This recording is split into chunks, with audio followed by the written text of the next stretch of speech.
My travels. My travels around the world. I'd always wandered around the globe looking and looking. All over the planet: Australia, India, New Zealand, China, Russia, Middle East, Saudi Arabia, UAE, Italy, Spain, UK, Brazil, Mexico, Canada, Hawaii. But truth be told, nothing really caught the imagination like East Africa, the Serengeti, the savannah. Just the majesty of the beasts, the animals, the elephants, the giraffes, the hippos, the rhinos, the crocodiles, the lions, the hyenas, the kudu, the Cape buffalo. All incredible animals, all incredible creatures.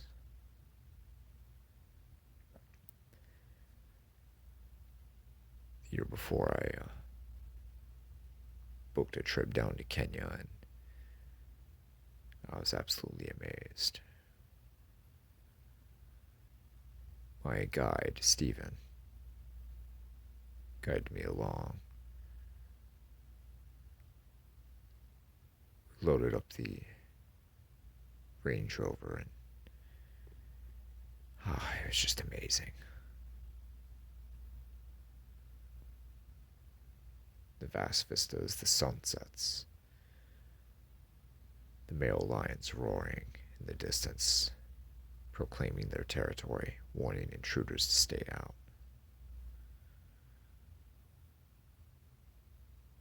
The eyes of the predators flashing just as the sun set right when it's getting dark, reflecting off of the lights of the truck and the flashlights of our group.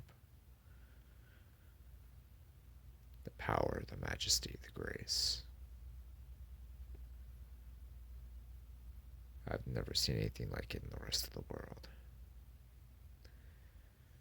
The African continent just called my name, kept calling my name. So eventually I decided to book a trip back, only this time we were going to add some fishing, along with some nature photography and some sightseeing. I flew in, met Stephen, and he took me out to the lodge. It'd been over a year since I'd seen him or spoke with him, so I was looking to catch up and make some good time. So, how's your operation been going? Oh, it's been going, he answered. COVID for the last couple of years has been a little bit of a hit, but overall we've been doing all right. We've doing better than other operations, so that's a plus. Really, and how well are the other operations doing, if I may ask? Well, they're doing their best, you know. No, business is competitive already as it is, and sometimes people fall by the wayside, unfortunately. I nodded in understanding. Stephen seemed balanced, but I could tell there was something deeper happening, something underneath that he wasn't telling me. It was hiding. I figured it was none of my business at the moment and decided to leave it alone, but I could tell that there was something troubling him. Something that was on his mind and on his heart, but it seemed like he didn't have the strength or the gumption to really communicate it to me at the moment. So, how are the animals doing? Pretty good, he nodded. As good as always, as good as usual. Lions are thriving. They're just making a comeback. They're got a whole new litter of cubs with one of our prides. Doing really well. Oh yeah, really. How many males are in the group? There's 3 males and the rest are females. Just females and cubs make out the rest of the group. Yeah? What about the hyenas? How are they faring? Their numbers are a bit down from last year. A lot of conflicts with the lions this year, and a couple of the main females got taken by crocodiles about a month or two ago. Other than that, everything's pretty much stable. How are the elephants? Any problems with poachers? Or what about the rhinos? How are they doing? As good as always. Sometimes they'll get taken by poachers, but we haven't had that issue in about 2 years or so. For some reason, not sure why. Game department's really been bringing the hammer down on this part of the country, so things are looking up as far as elephants and rhinos go. Yeah. How's the fishing? Pretty good. Steven's voice started to pick up once I shifted the topic to fishing. Pretty good. A lot of Nile perch, a lot of tigerfish as well. Hippos can get a little restless at times, but all in all, it's very good. Good. I can't wait to get my line wet tomorrow. Well, absolutely, friend. I can't wait for it either. Make sure to put you on some good sized perch tomorrow. Might even be able to do a little sunset expedition after we fish. Sounds like a plan. I smiled. Stephen grinned and nodded. We made our way to the village, the lodge. It's bordered by a Maasai village, about a half a mile away or so, and Stephen had a very good rapport with the native people. Those Maasai, they were something else. Incredibly lean, resilient, strong, great people. They'd earned their reputation as being fierce warriors and excellent cattle herdsmen. They were also known to be skilled and adapted lion hunters as well. As a rite of passage, a Maasai boy is usually given the duty of killing a lion to step into manhood. There was something else. They're one of the only tribes to not be conquered by Western colonists. But Stephen had a good relationship with them. There was nothing they wouldn't do for him and nothing he wouldn't do for them. It was a mutually beneficial friendship that had lasted for almost 5 years so far. So, what made you want to get into the safari business, Stephen? Look around you. Good God, Jim, look around you, man. Who wouldn't want to do this as a living? I smiled and nodded my head. Can't blame you there. It beats the hustle and bustle of this city any day, I'll tell you that much. Yeah. We marveled at the sun beginning to set. We made to the lodge, and I unpacked and got settled in. Stephen invited me for a nice little dinner by the campfire, and I obliged. After a few steaks and some vegetables and a nice cool beer, we began telling stories.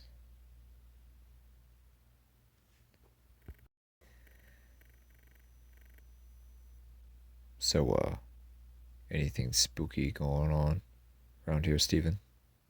I asked. He hesitated. He paused. Put his hand underneath his chin and rubbed it for a couple seconds, and his gaze met mine.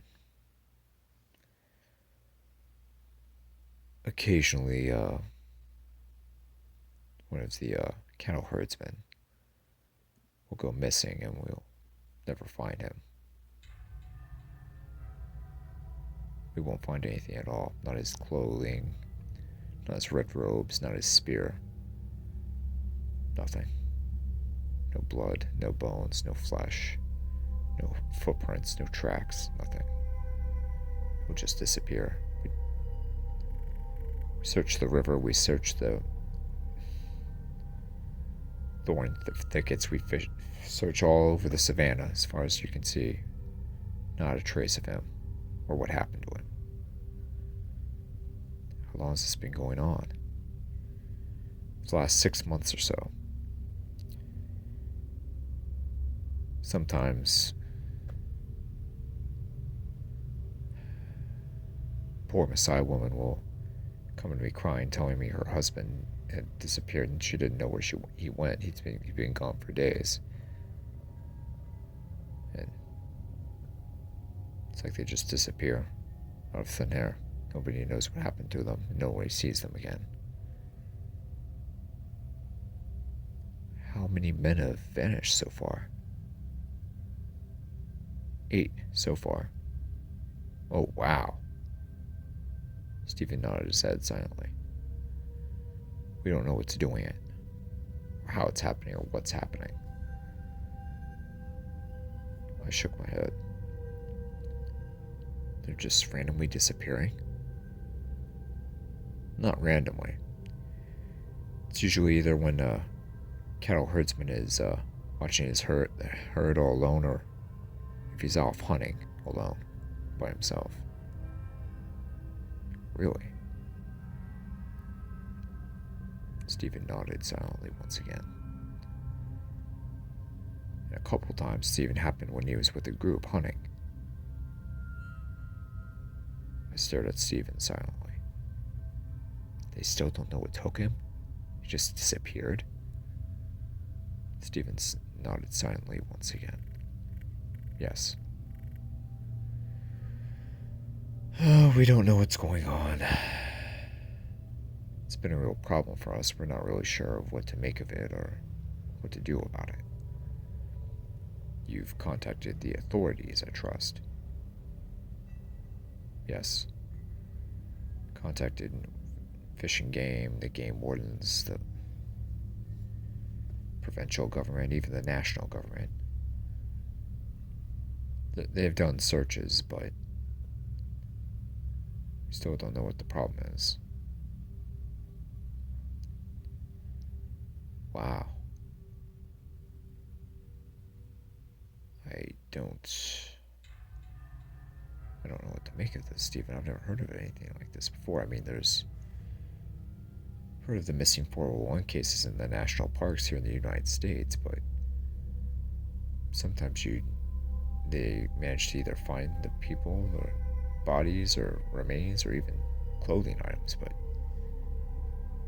this, there's absolutely nothing left of them or no trace of them. This is really strange. Stephen nodded once again. There's no telling, he sighed. What do you think it could be? Fear showed on Stephen's face. Pure fear in the face and in the eyes.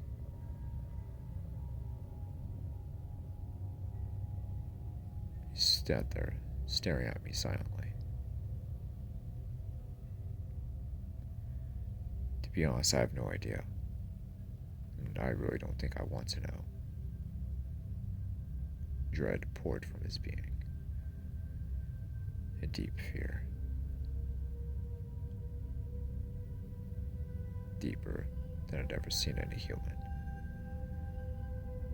Not a hysterical, but a deep underlying fear of what could possibly be out there doing this.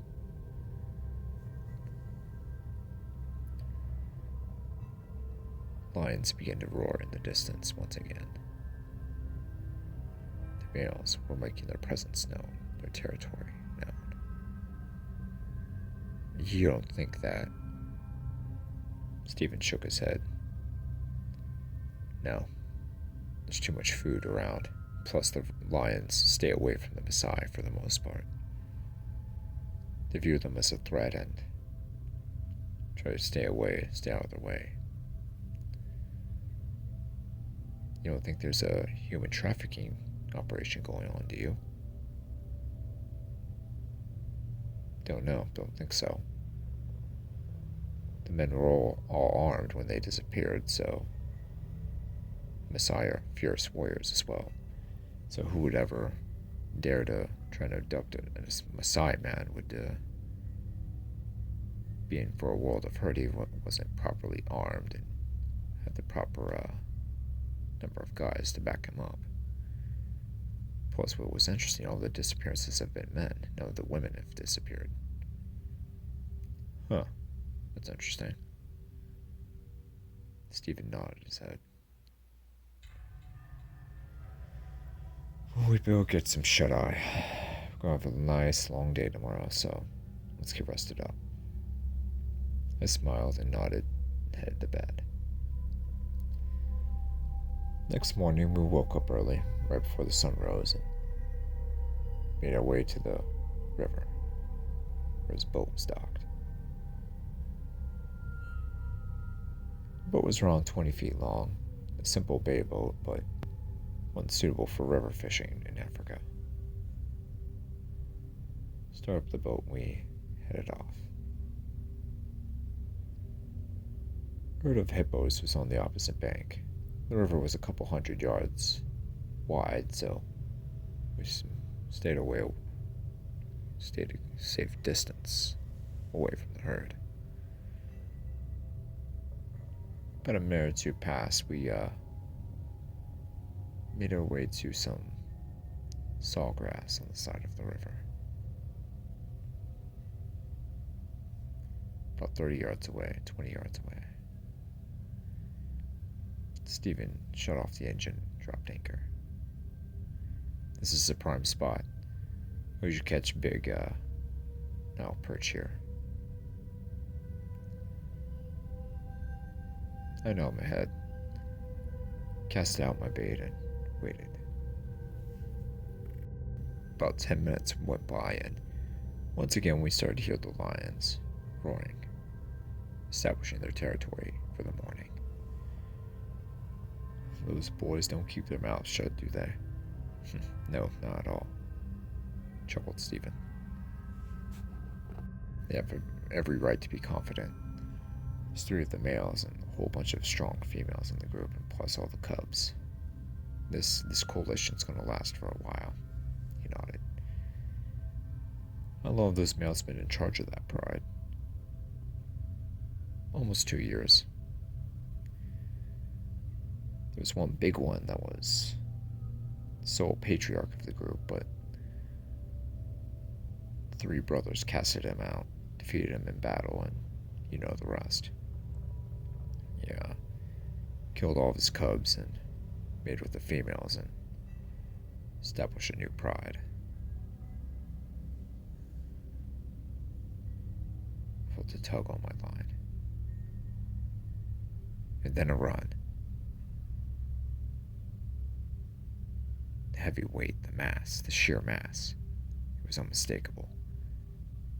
The drag on the reel screamed. Here we go, I shouted. I wound up and pumped. Wound up and pumped. Pumped. The fight lasted for 20 minutes. Until I finally got the behemoth to the side of the boat. It's an enormous Nile perch, almost 100 pounds. Ah, that's a gorgeous fish, shouted Stephen.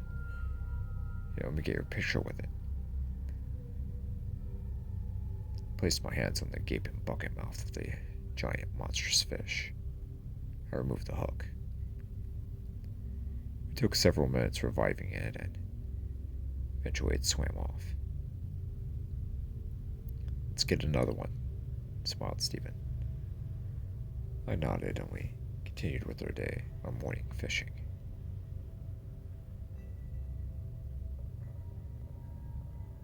Caught several more. One was 60 pounds, one was around 70. And later I caught a 150-pound behemoth. That monster almost took me 30 minutes to reel in. The sun was getting high and was almost noon.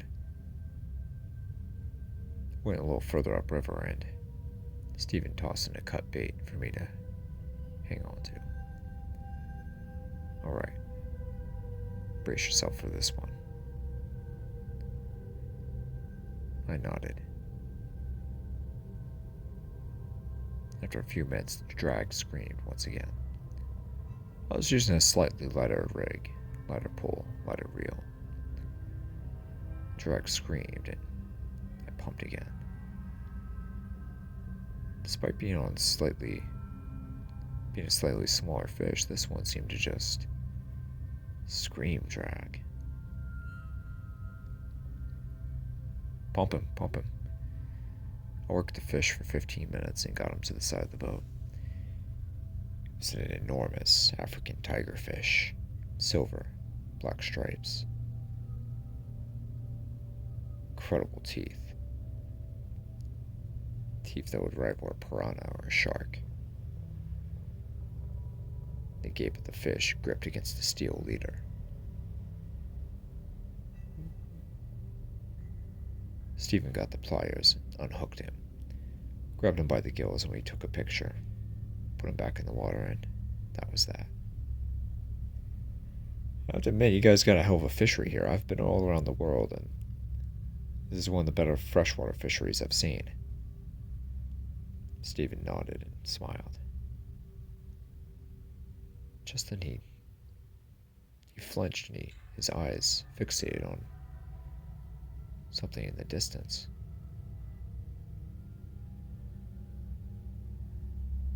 I turned to meet what he was looking at, and it was a lioness. She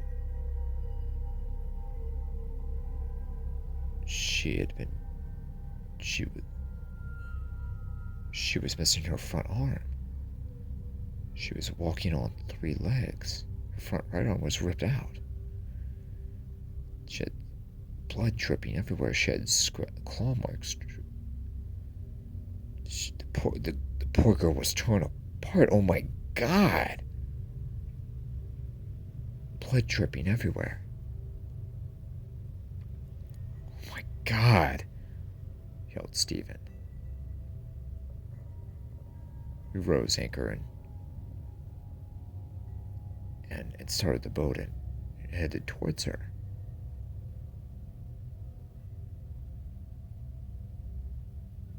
My God, what happened to her?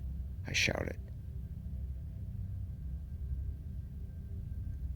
The claw marks were monstrous. The bite marks were just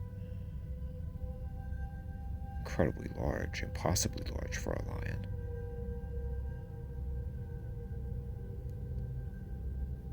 She fell to the ground, next to the water.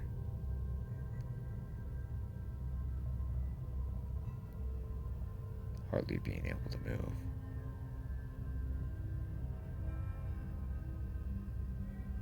She rumbled in pain.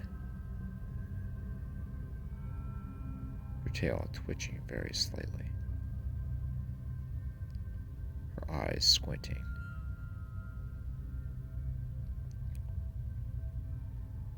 We parked the boat right next to the shoreline and we headed toward her. Oh my God, Stephen whispered. Stephen, what the hell happened to her? I've never seen a lioness get torn apart, or even heard of a lioness getting torn apart like this. I don't know, Jim.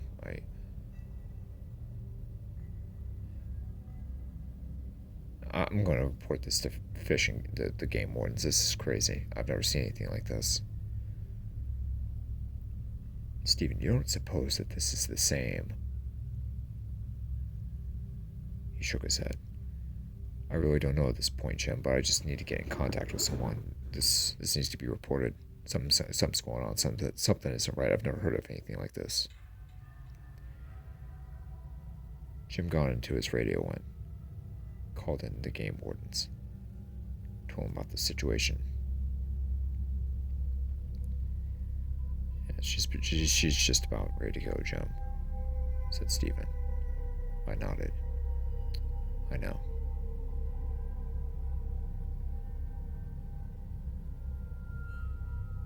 I saw the light escape her eyes. Her eyes closed.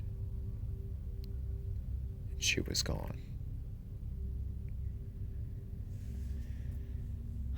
Dear God, what happened to her? Something big got a hold of her. The only problem is I've never heard of a lion getting that big. I mean, how would they manage to get a hold of her and to fight off the rest of the pride? It doesn't make any sense. I nodded. Hey, you remember that roaring we heard earlier? Yeah? What about it? Well, last night you can tell it was from 3 distinct lions, but this morning it sounded like there was just one doing it. Steven's eyes lit up. My God, Jim, you're right. It was just one lion doing it. I don't... Here, I just called the game warnings, but they should be on their way soon. Do you want to stay here with her, or what do you want to do? We'll stay here until they arrive. Al.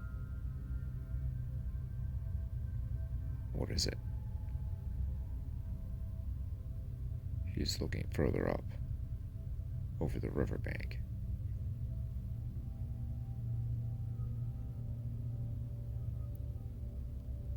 It was blood splashed against the trunk of a tree. Slowly we crept up.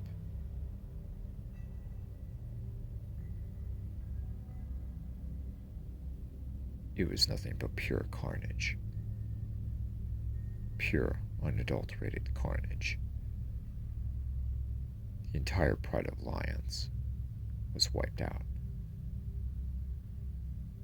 All 3 of the males, all of the females, and all of the cubs were killed. Stephen, what in God's name? Stephen shook his head, dumbfounded, not being able to speak.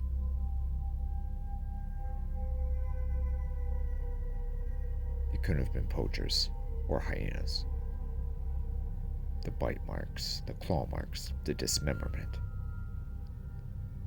the sheer death. It was just unprecedented. I'd never seen anything or heard anything like it before.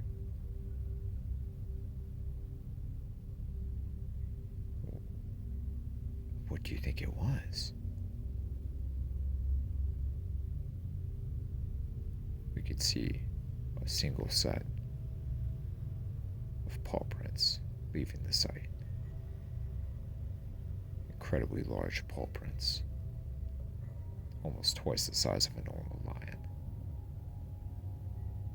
My God, Jim, look at this.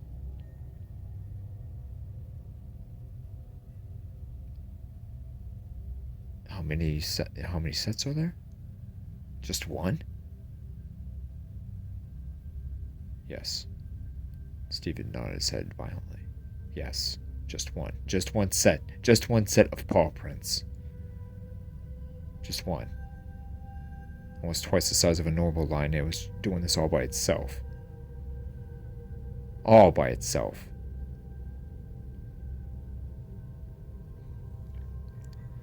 I just can't conceive how... God.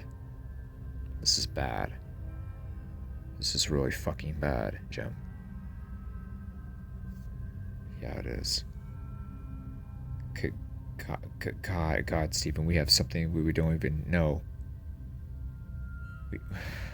What is that? Is this some kind of new species? What is this? I don't know. I really don't know, Jim. This thing took out an entire lion pride by itself. And observing its tracks, there's no signs of it being injured, no limp, no, no blood, nothing. It, I don't know, Jim. This is beyond me. Yeah, I agree. Let's wait for the game wardens to get here and talk to the Messiah about this as well. See what they have to say. The game wardens arrived to the scene. They were in complete disbelief of what they saw, what we found. You know, there's absolutely no chance that this was Poches. All these claw marks, all these bite marks, the fashion and manner in which the bodies of the lions were ripped apart, necks cracked, backs broken, legs and paws ripped out of their sockets, disemboweled, partially consumed, all of them. Some of the cubs were almost completely consumed.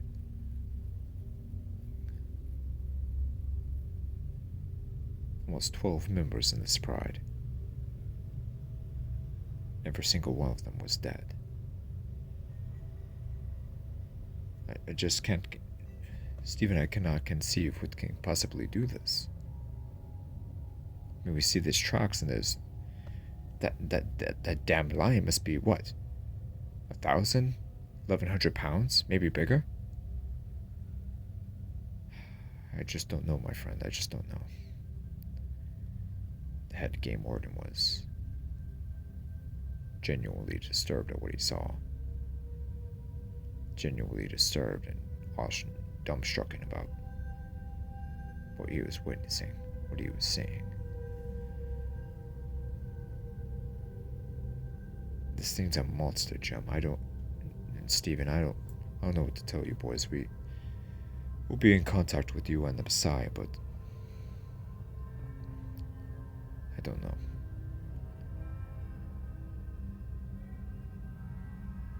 Game warden did his necessary duties, and Jim and I went back into the boat and made our way. Oh, God. We made it back to the lodge. Some of the Maasai people had been contacted by the warden already and had already seen the carnage that had taken place. Their head medicine man made an appointment with Stephen and I. We spoke to him for several minutes, and he had no idea what was responsible for it at all. Except for one thing. Generations back, his people told of a myth of an incredible man-eater. Not just a man-eater, but an incredible predator of everything. He would consume anything in its path. Elephants, giraffes, rhinos, hippos, other lions, hyenas, man, crocodiles, buffalo. It didn't matter. It ate everything in sight.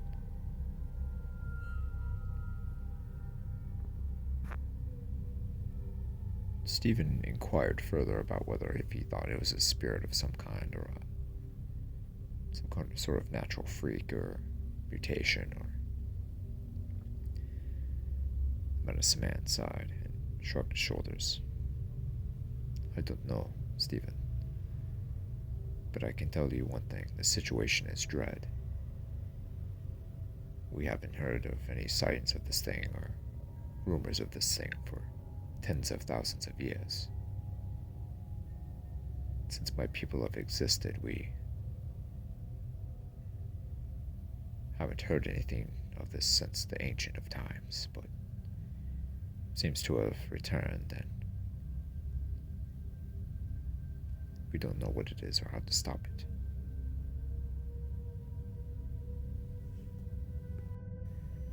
This thing is largely unknown to the world. Our people have barely even reported it. That was tens of thousands of years ago. Boys, just be careful, okay? Just be careful. Jim and I went back to the lodge. He shook his head. It's such a shame seeing a pride wiped out like that. Still want to go on a photo expedition? Do you think it'll be safe? I don't know. Jim, I really don't know. Think the wardens will be able to track that thing down? Well, just leading up to some rocks, and it would be difficult to know which way it went after that, but they have helicopters and planes and things like that, boats. They'll be able to track him down, I'm sure. You want to go on the photo op? Sure. Evening photo op sounds good.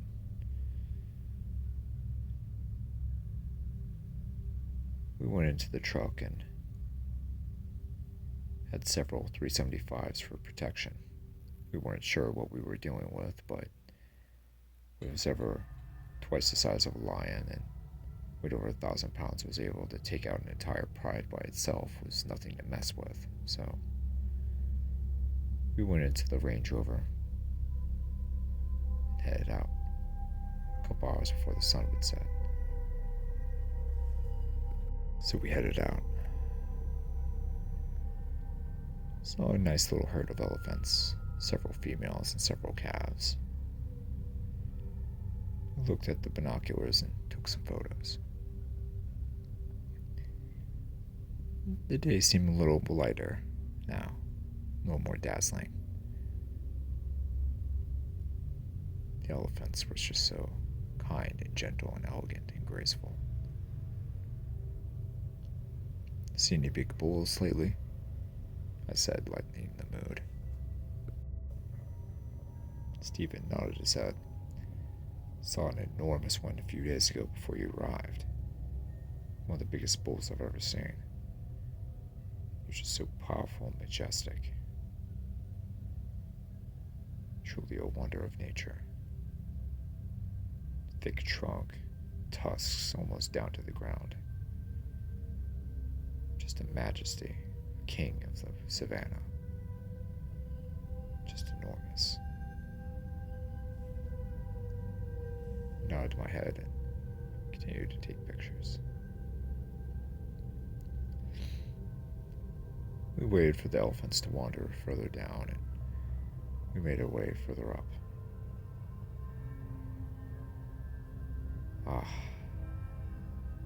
Gigantic herds of wildebeest and zebra. I continued snapping photos. I tell you, Stephen, if there was ever a Garden of Eden, this is it right here, my friend. He nodded. Africa is deep within all humans. It's where we're from originally. It is indeed the Garden of Eden. Such a gorgeous place. Such a wondrous place. It's just perfect. As far as nature goes, at least.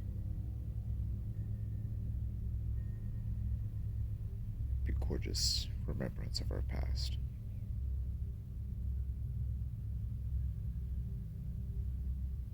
Everything that you could ever possibly want is here as far as nature goes, almost. It's deep within our souls and it will never leave. It will never die.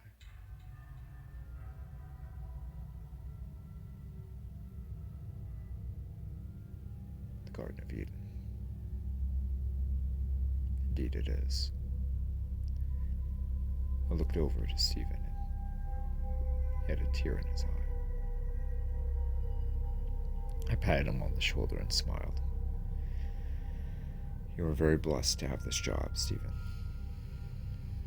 You're very blessed to be here.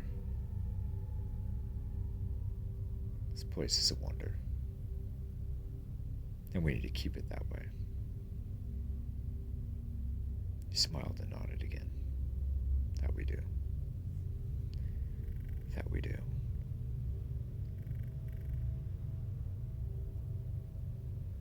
Continuing. I continued to snap photos of the wildebeest and the zebra.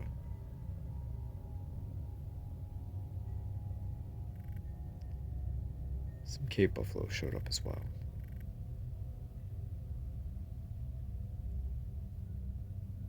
About 40 minutes passed and we made it up further.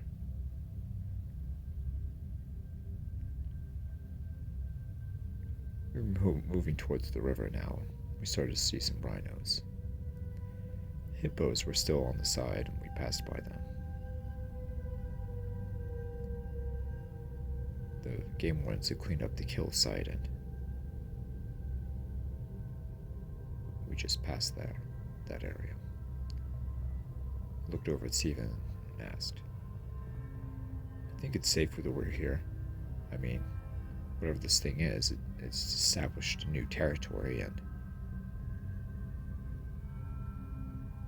Yes, I think so. We have 2 rifles, both loaded in .375. I mean, these things are known to kill polar bears and brown bears in Alaska as well, so I figure whatever this thing is around the same size, so we should be fine.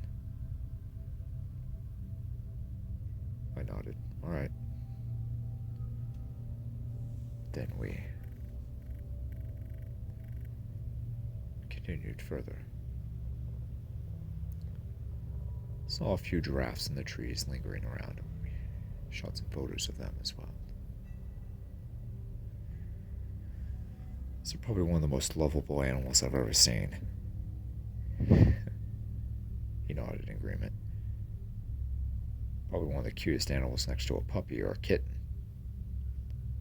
I nodded. Yeah. Yeah, or something. One of the dominant males made his way over to us. His spots almost black, his hide a tan brown. He bent over and looked inside our truck. I smiled. His long black tongue shooting out of his mouth. No one's been feeding him, has he? Have they? He shook his head. No. It's old Bucky. He just likes to lick my truck from time to time. We both laughed. I was amazed that he wasn't charging us or being aggressive. Usually male giraffes are pretty wary of humans. Oh yes, usually, but he's grown accustomed to me. I've known him since he was a calf, so he knows I'm not a threat. Yeah, he knows you're not a threat, eh? Seemingly. Just then Bucky tensed. He turned his head back in the opposite direction. Stephen gazed at the giraffe. What is it, boy? What's wrong? Almost like an owner would say to a dog. The other giraffes bolted. Bucky stood firm. Stood up erect. And he himself bolted as well.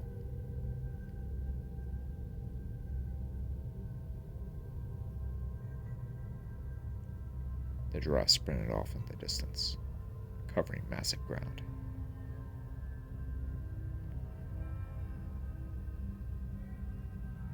Just then I popped my binoculars up to my face. I had to look out in the distance, but couldn't see anything. Couldn't see anything. Couldn't see anything.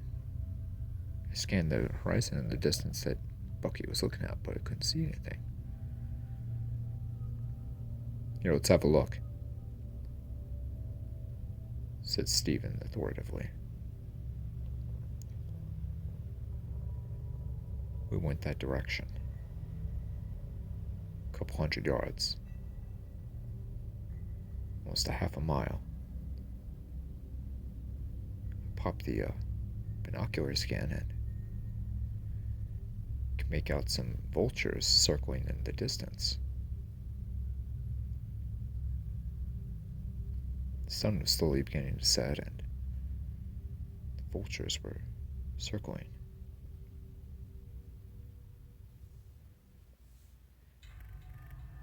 Followed the vultures and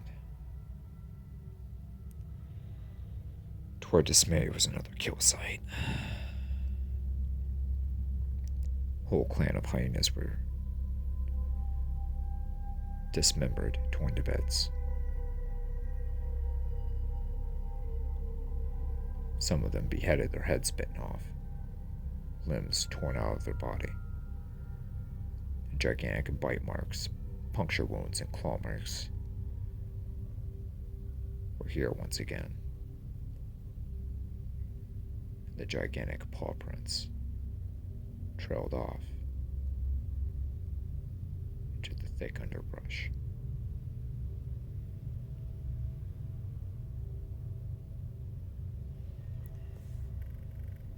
Stephen and I had the 375s at the ready and the slings, ready for action.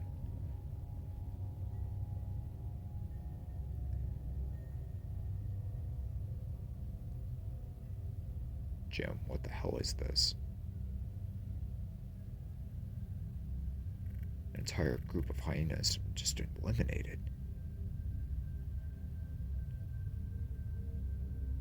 When did this happen?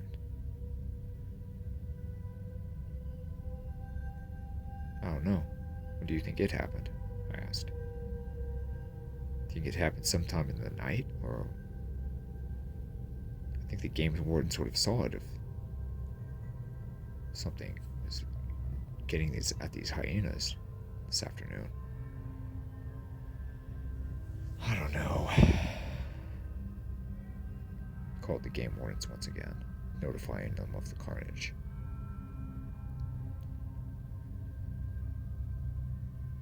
Showed up about 20 minutes later. 15, 20 minutes later. We notified them, and they were just as sickened and dumbfounded as we were. Almost 20 hyenas killed. It was by a single entity, a single animal, a single lion, a single beast, whatever this thing was. Disemboweled, torn to pieces, dismembered. Some of them were bitten in half even.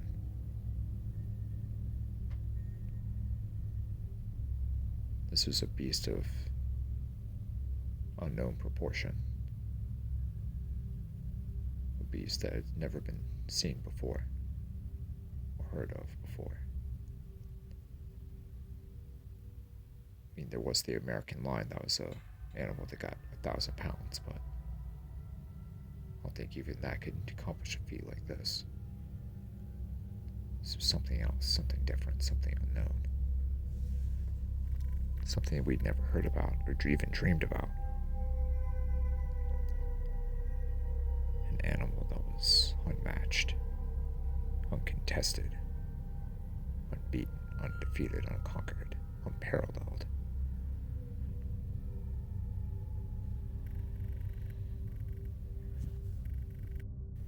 The game wardens assured us that they were still on the track of the animal that they followed the tracks and the sign from the earlier attack, but no beast. They were searching out the area and couldn't find anything else.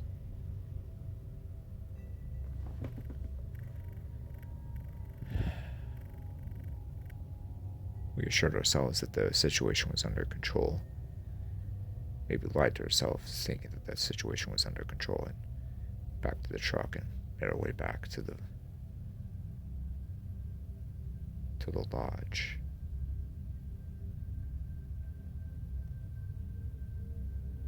Once again, we made our way to the Maasai village that wasn't far away, but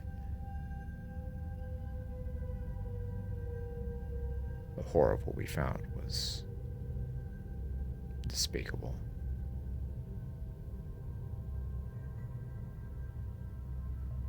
All the people of the village were dead.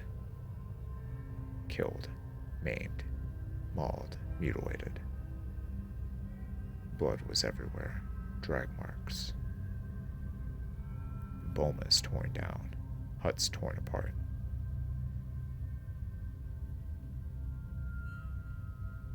Spear tips broken off. Men, women, children, elderly. No one was spared. Some of them were partially consumed, but majority of them were just torn apart.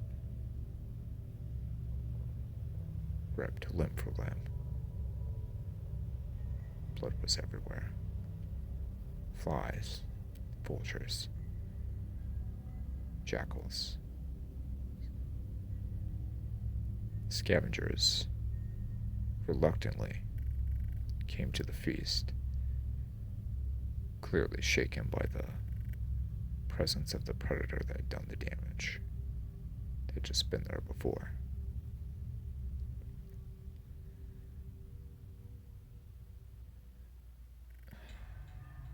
I've got to call someone in the government. This is a state of emergency. I don't. This bastard is good.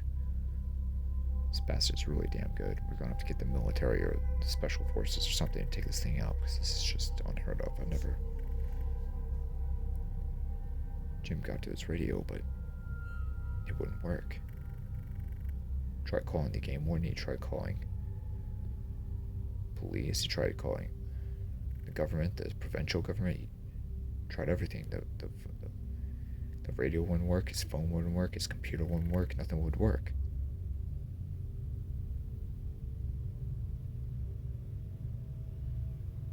He gave me a grave look.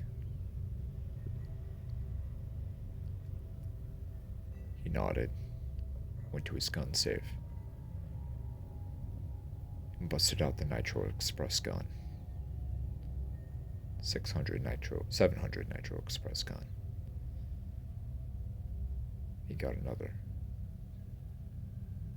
elephant gun, handed it to me.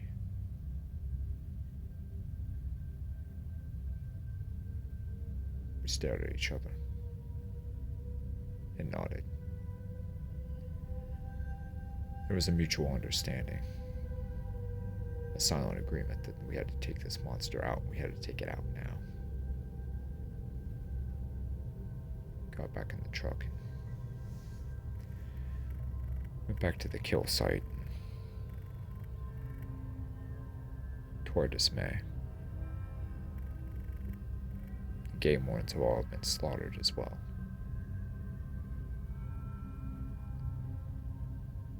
Rounds were discharged and the men were torn apart. Blood everywhere. No sign of life.